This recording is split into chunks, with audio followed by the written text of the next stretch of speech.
Hello guys, তো আজকে থেকে শুরু হলো আমাদের 6th সেমিস্টারের এক্সাম। আমরা বেরিয়ে গেছিলাম সকালবেলা এক্সাম দিতে। আমাদের সিট পড়েছিল কল্যাণী মহাবিদ্যালয়। প্রত্যেকবার ভাই এই এক কলেজে সিট পড়ে কেন ভাই, একটুখানি স্বাদ বদল করলে কি হয়। তো যাই হোক, তো এক্সাম হল থেকে বেরিয়ে আমরা এখানে ডিসকাস করছিলাম যে আমরা কতটা ভালো পরীক্ষা দিয়েছি ভাই। পেপারের পর পেপার নিয়ে গেছি, পেপারের পর পেপার নিয়ে গেছি। স্যার ম্যামরা আমাদের খাতা পড়তে পড়তে পাগল হয়ে যাবে, কিন্তু কী পরীক্ষা দিয়েছি সেটা তো আমরাই জানি। তো যাই হোক, পরীক্ষা থেকে বেরিয়ে আমরা কলেজ থেকে বেরিয়ে সোজা চলে গেলাম একটু কিছু খাওয়া দাওয়া করতে। আর আমাদের খাওয়া দাওয়া মানেই তো একটা নয়, দুটো নয়, পর পর খাওয়া। আবি তো বাকি আর দেখতে রো।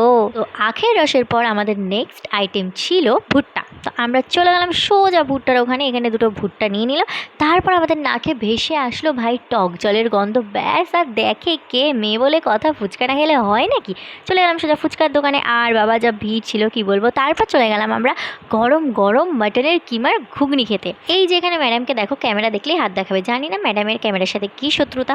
তো যাই হোক, এখানে আমরা ঘুগনি খাওয়ার পর চলে গেলাম সোজা চায়ের দোকানে। এটা ছাড়া আবার জবে নাকি। তো চা নিয়ে নিলাম। তারপর আমরা চলে গেলাম কল্যাণী স্টেশনে। এখানে ম্যাডাম এত ভালো পরীক্ষা দিয়েছে যে কপালে হাত দিয়ে বসে রয়েছে। এত খুশি কোথায় ধরে রাখবে জানি না।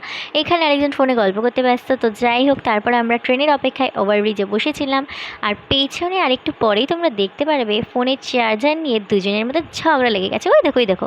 তো আজকের মতন টাটা।